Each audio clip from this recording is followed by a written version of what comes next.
Yeah, and speaking of a lot worse, it is time for Patrick's fearless winter forecast. It's already cold out there now. Please tell me that doesn't mean it's just going to stay that way all winter long. No, it's not. You know, in the last several winters, we just had, some cold, then some warm, and it really hasn't been a brutally cold winter. No, we haven't had one of those in a while. No, that's nice. nice. So, what are we expecting this year? Okay, I want to go ahead and first of all show you our first little frame, and this is basically what we're trying to look for. The length of the cold snaps will give way to how many storms or how much potential we have for these winter storms. Snowpack to the north, that means temperatures don't modify too much when you have those cold snaps. The ground temperature, very important, and obviously the storm track, last but not least, and that's something that we always look for to produce those winter storms. If it's to our south, we see a lot more winter precipitation. And you talk about the ground temperature. We've had a very, very mild year all year, so does that play into this whole forecast here, Patrick? Yeah, it does, but once you get in the winter, you're going to have those cold spells. So the length of the cold spell will determine if we get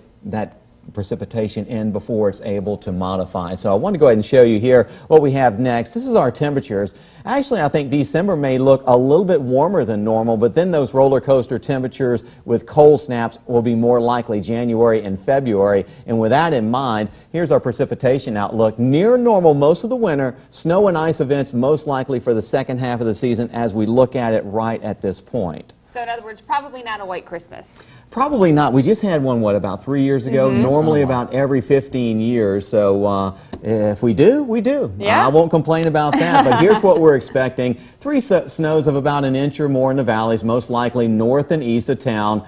About twice that in the mountains as usual, and 2 ice events mainly into the mountains for this winter. So not a bad winter overall. Looks kind of a mild one. I think it'll be more than last year, though. Last year we had very little wintry precipitation. I think we'll have a lot more than that. Okay, and ice events, obviously, that's what we're kind of most concerned about. We love looking at the snow, but the ice is the dangerous And we stuff. dodged one last night. We had 2.5 inches of rain, a little icing briefly in the mountains, but there's a potential of seeing something like that, especially above about 1,500 feet. So that's something we'll watch. All right, thank you for that fearless winter forecast, Patrick.